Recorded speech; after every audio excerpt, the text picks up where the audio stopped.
Hello guys! Good morning sa inyong lahat guys! Ang ituturo ko sa inyo ngayon kung paano magluluto ako ngayon ng chicken piccata Japanese style. Okay? Ngayon, breast chicken ang gagamitin natin. Napakadali lang lutuin siya. Okay? Ngayon, hugasan nyo mabuti ang chicken. Tapos, slice nyo ng slanting ang pagka-slice. Like this. Ganito guys, oh. Slanting guys.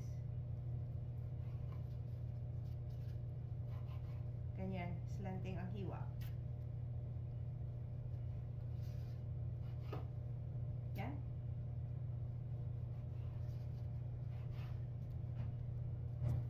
Okay. Wait lang guys.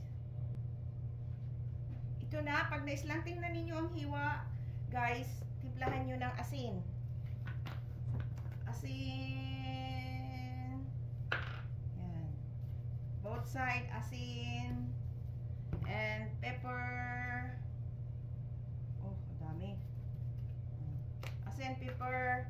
And, alam nyo naman, mahilig ako sa garlic powder. Yan. Both side, guys, ha. Ganyan nyo. Yan. Baliktarin nyo. And then guys, takpan nyo ng aluminum foil, wrap, para mag-absorb yung, marinate nyo ng konti, para mag-absorb ang paminta, pepper, and ano ba ito? Salt, yan. Tapos, pukpukin nyo, para malambot agad.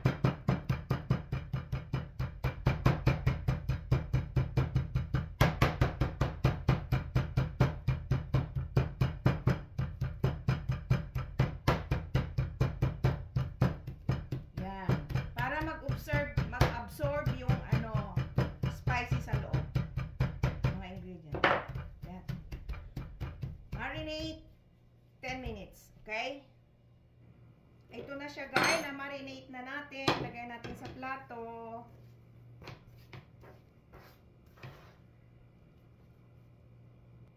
Nakalimutan ko pala guys. Pag marinate nyo pala, lagyan nyo ng kaunting 1 tablespoon na Japanese wine. Japanese osake. Kung wala kayong osake, pwedeng wine. Okay? White wine. So, marinate yung ganyan. Kasi pag meron siyang white wine, osake, wine, rice wine, lalong malambot na malambot. And, ito na. Budburan nyo siya ng harina. Harina, guys.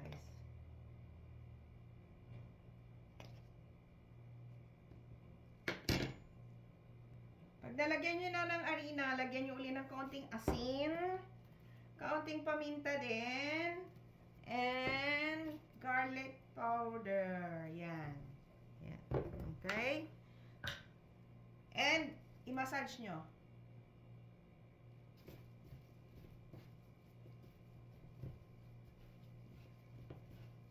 Massage nyo ng konti. Massage lang. Ito na guys. Lagyan natin ng itlog.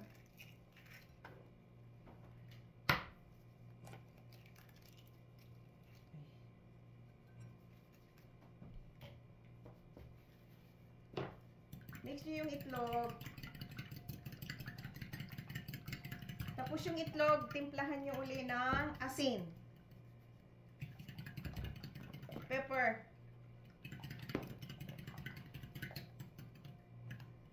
Garlic powder. Para malasang-malasa talaga siya, para hanggang loob. And, dito na kayo maglagay ng flour. 1, 2, 3. 3 tablespoon ng flour. Mix. So, ito na ngayon. Dito nyo ilagay ang chicken. Yan.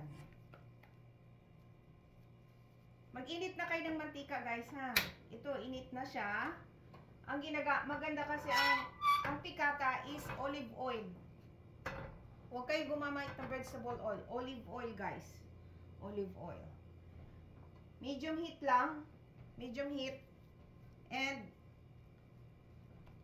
pag mainit na ang mantika, fry. Ganyan siya, ha.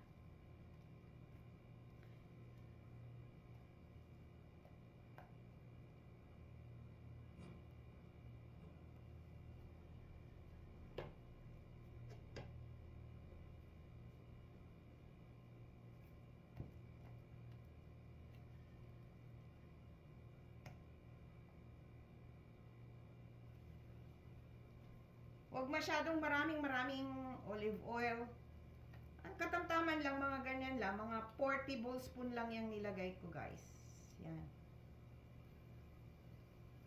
Yan siya. Ayan, prituhin na natin siya, guys.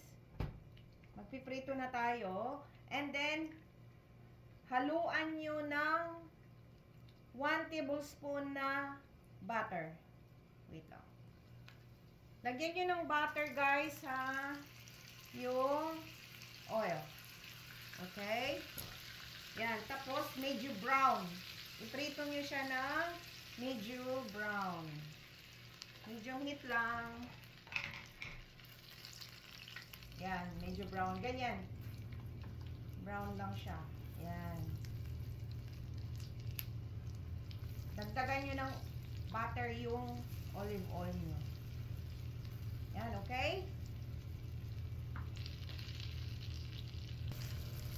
Ito na siya, guys. Tingnan nyo. Ganito ka brown. Ganyan siya ka brown. Okay? Yan. Ganito siya ka brown, guys. Lutuin na natin tong iba. Okay? Pinaghalo ko na rito. Para madali.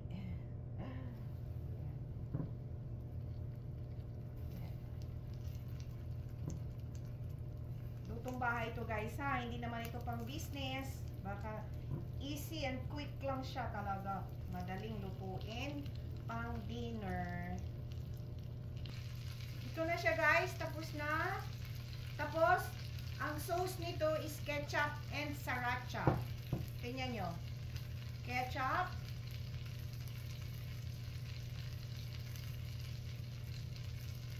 And ang gusto nyong maanghang, sriracha.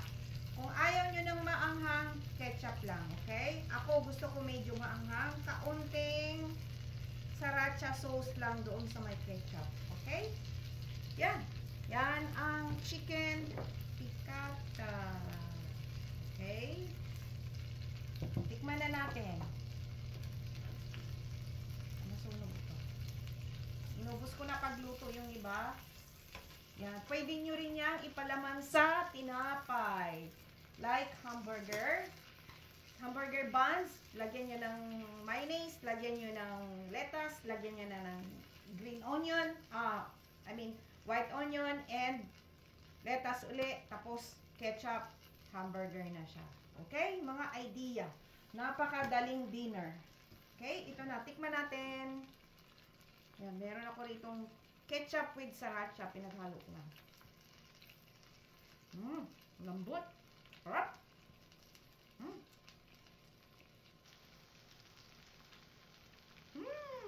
Wow.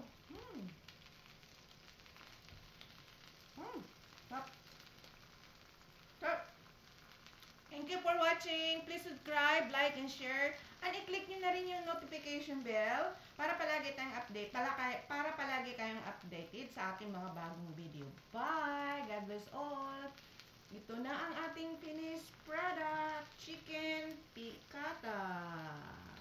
Bye! See you in my next vlog! Maraming salamat nga pala sa mga nanonood sa ating live last Christmas other day. Thank you so much for watching, guys. God bless all.